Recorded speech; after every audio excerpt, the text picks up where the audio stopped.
May babala si Vice President Sara Duterte kay Pangulong Bongbong Marcos. Mananagot kayo kung mamatay si FPRRD. Bakit naman kaya nasabi to ni Sara Duterte?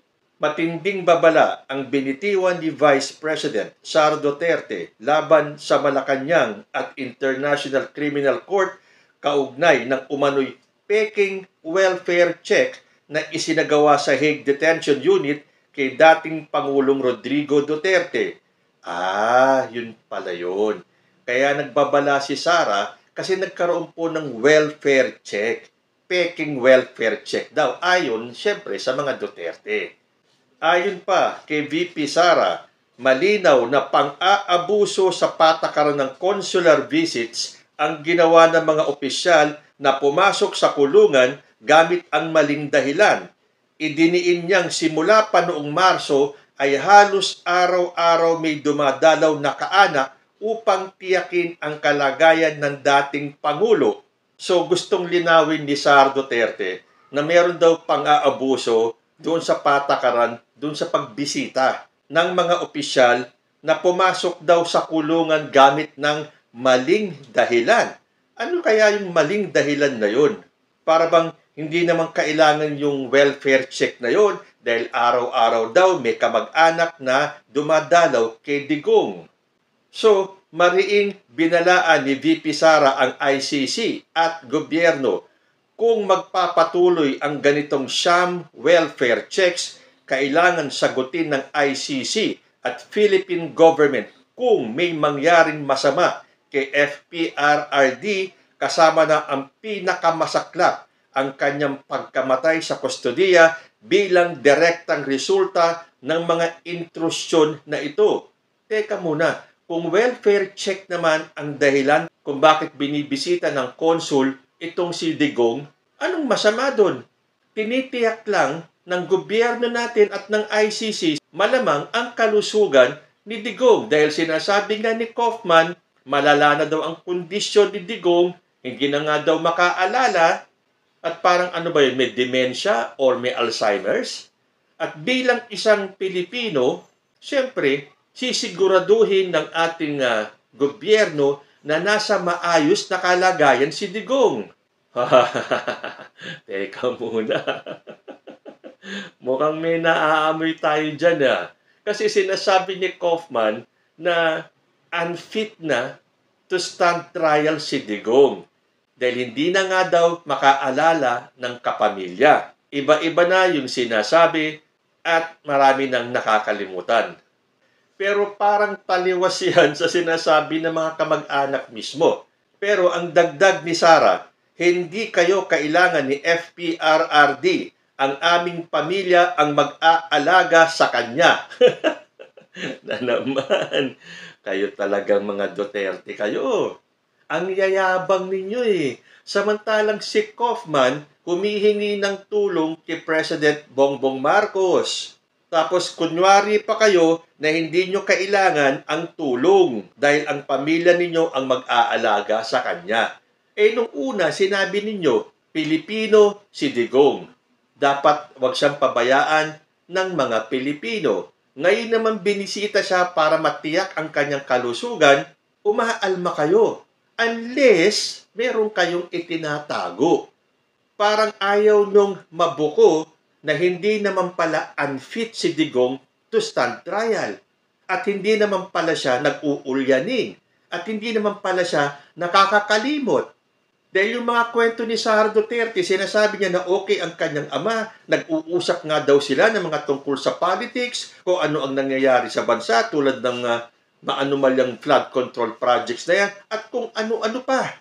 Kung tutuusin, kung talagang nawawala na sa sarili si Digong, hindi nyo na sana siya binabalitaan ng mga negative dahil makakadagdag lang yon sa kanyang stress. So ngayon, hindi daw nila kailangan ng tulong ng gobyerno at ni President Bongbong Marcos. Sabihin niyo yan sa abogado ninyo. Huwag na siyang magsasalita, nahihingi pa siya ng tulong kay President Bongbong Marcos para maiuwi sa Davao. Or baka naman kasi, porque may nakuha na kayong bansa nakakanlong kay Digong, kung sakaling siya ay mabigyan ng interim release, out na kagad. Hindi na kailangan ng tulong ni President Bongbong Marcos. Pero okay, hindi nyo kailangan ng tulong ni President Bongbong Marcos. So be it. Pero itong inaakusa ni Sara Duterte na peke daw itong welfare check sa tatay niya, ay malamang yan. Ayaw nilang mabisto na hindi naman pala malala ang kondisyon ng tatay nila.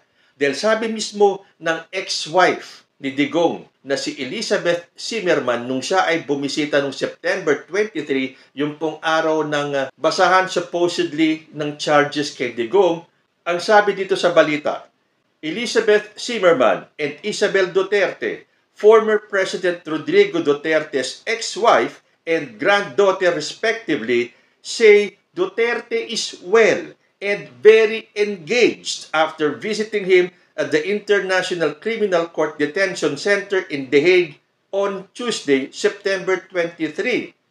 Tuesday was meant to be Duterte's confirmation of charges hearing, which was postponed due to supposed issues in his fitness for trial. So kung may issue talaga sa kakayahan ni Duterte na humarap sa trial, bakit sasabihin ng ex-wife niya that Duterte is well and very engaged?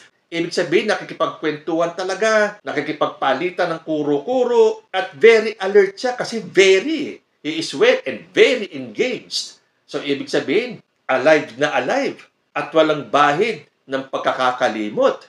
Buko na kasi. Kaya siguro umaalma si Sara kasi masisira yung naratibong gusto nilang iparating sa mga Pilipino na si Digong ay mahinang-mahina na, malala na ang kondisyon, hindi na makausap dahil hindi na makakilala, kaya dapat ibasura na lang ang kanyang mga kaso dahil kawawa naman yung 80-year-old na tatay nila dahil powerless na, wala na rin namang magagawa. So, ganun na lang yun. Pero yung ginawa niyang karumal-dumal, ang pagpatay, na siya mismo ang umamin. Yun naman po kasi ang kaibahan nun. Yung ibang mga nakakulong at mga nasintensyahan or yung mga inakusahan, dinideny nila na sila ang gumawa ng pagpatay. Pero sa kaso ni Rodrigo Duterte, siya po mismo ang umamin. Not once, not twice, not thrice, but so many times over. Kinikilala niya at inaamin niya ang mga nagawa niyang pagpatay. Kaya nga nakakapagtaka itong mga DDS. Aminado yung kanilang idolo na siya ay mamamatay tao, and yet, sinusuportahan ninyo. Hindi ba parang taliwas yan sa inyong relihiyon? Kung may relihiyon man kayo, kung ano man ang relihiyon ninyo. Dahil sa batas ng ating relihiyon, bawal ang pumatay. Pero sinusuportahan nyo yung taong aminadong siya ay mamamatay tao. Hindi ba conflict yun? Kahit na anong sabihin ninyo na ginawa ni Digong yan para sa bansang ito, the end will never justify the means. Pero, mali nga ba talaga ang ginawa ng konsulado natin? Ayon po sa Rule 117 of the Rules of Procedure and Evidence, as well as the Vienna Convention on Consular Relations, the ICC follows that rule, which is Rule 117, when it comes to consular assistance. These provisions clearly state that consular officers may visit, converse with, and correspond with their nationals detained by the ICC. Consular representatives are also tasked with ensuring that the detainees' rights are respected, that they are treated humanely, and that they receive proper legal assistance. Moreover, such visits remain subject to the security and administrative arrangements of the detention facility na pinayagan ng ICC ang pagbisita kay Digong. Ito naman ang pahayag ng DFA sa alegasyon ni Sara Duterte that the Philippine government endangered the life of former President Rodrigo Duterte by conducting a wellness check on him without their family's consent. Ito talaga ang parang malabo sa akin eh. Paano ma-endanger o malalagay sa panganib ang buhay ni former President dahil lang sa pag-conduct ng wellness check sa kanya. Well, dahil wala daw family's consent. Pero ayon po sa Philippine Embassy, officials from the Philippine Embassy in The Hague visited former President Rodrigo Roa Duterte at the detention center of the International Criminal Court to conduct a welfare check. So, doon pa lang sa salitang welfare check, they visited the former president to see how his welfare was. Sinisigurado nila na nasa mabuting kalagayan si ex-president. So, ano ang magiging dahilan para malagay sa panganib ang buhay ni Digong? Sabi pa dito, this is in line with its functions under the Vienna Convention on Consular Relations and relevant Philippine laws to protect the welfare of all Filipinos. This is a duty of all Philippine Foreign Service posts and is no different from what the DFA does for other Filipino citizens who are in detention abroad. So, ginagawa lang po ng gobyerno natin ang trabaho nila. Sabi pa ng ICC spokesperson, consular visits to detained persons are always conducted with the approval or the request of the person in detention in accordance with the Rome Statute, applicable rules, and international standards. So, ibig sabihin, may abiso naman pala ang DFA sa ICC at kay FPRRD at pumayag naman na pwede siyang mabisita. O baka ayaw lang talaga ni Sara na maisiwalat ang totoong kalagayan ni Rodrigo Duterte. Dahil kahit na anong isipin ko, paano ma-endanger yung buhay ni Digong kung binisita siya ng mga taga-consul ng Pilipinas? Para kasi ang ginagawa ni Sara, talagang kailangan niyang i-twist lahat ng ginagawa ng gobyerno natin. Kailangan may makita siyang negative sa bawat galaw ni President Bongbong Marcos at ng gobyerno nito. Kailangan imulat ni Sara Duterte ang mga Pilipino na walang tamang ginagawa ang ating presidente. Kaya nga pati yung laban sa korupsyon ni PBBM ay hindi sinuportahan ni Sara Duterte at ng mga DDS.